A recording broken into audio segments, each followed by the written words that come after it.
A Fox News alert with more rain expected in the Carolinas. Officials now warning the biggest problems will play out over the next few days.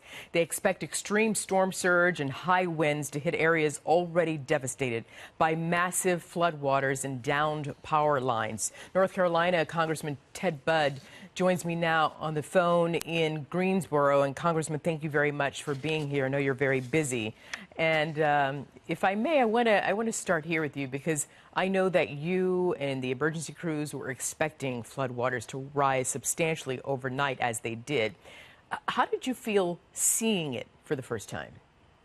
Well, thank you, Arthel. I appreciate you having me here. And, you know, we first want to start with we've lost 14 lives so far, and that's absolutely tragic. And we hope that's the end of it. But unfortunately, there is a lot more flooding to come as this now tropical depression moves west up to the mountains, and that water starts flowing back and accumulating in this Yadkin River, Catawba River Basin. My area goes from, like you mentioned, Greensboro down to just on the north side of Charlotte, you know, covering about 750,000 people. So we're very concerned that we reach these 500-year flood levels like we saw 19 years ago with Hurricane Floyd, 2 years ago with Hurricane Matthew down in the eastern part of the state. So just grateful for our first responders.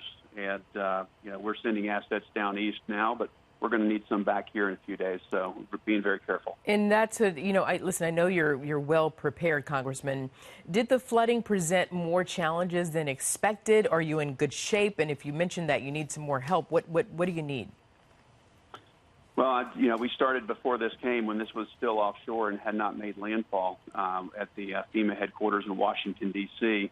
And, you know, now we're back here in North Carolina. It's my colleagues to the east who have felt the brunt of it right now. I'm getting texts from family, from friends, from other congressmen down in the eastern part of the state that are feeling the brunt right now. 5 feet of standing water, you know, New Bern, Wilmington, absolute devastation. 712,000 people without power right now. So that's our priority. But in the coming days, this is going to shift to the west more where I am in the central part of the state. Just have to be very careful because this is so widespread. We haven't seen the peak flooding yet. We expect that to be around noon tomorrow, right, is what the USGS is predicting. So it's not over yet. The high winds are mostly over, but it doesn't take a lot of wind to push more water in, too. Yeah, exactly. Congressman, exactly. Earlier your governor Cooper mentioned that the swiftwater rescues are underway. How detailed are those rescue efforts? If you could tell us, like, for instance, how do you find someone who's stuck in their home, still alive, but perhaps too weak to even yell out? We've got a great system set up with the Ready NC app and 211. People are calling for help. A lot of these cell towers are still working, so when people do have battery power, they're able to call in, say the name of their address, and so they've got good mapping systems so they can go right to the house. Also, family members that may have gotten out, other people have said, you know, they've not made contact with their family members yet, so they can tell first responders exactly where to go. So let's not underestimate. I mean, there's lots of government help, but there's also family and friends that are helping out here. Yeah, it definitely takes family. It takes, you know, volunteers to help. And Congressman, before I go, I know that you've gotten a lot of support from President Trump, not only in your district, but, of course, the entire 2 states he's offering support. Do you have everything you need from the feds, if you will? Well, this was they got out in front of this. President Trump did a great job working with state, local, private sector partners. I'm looking at a list here from FEMA that the White House sent me, you know, with over 100 helicopters, 6 million meals, 4 million liters of water, 6,000 cots, and 730,000 blankets.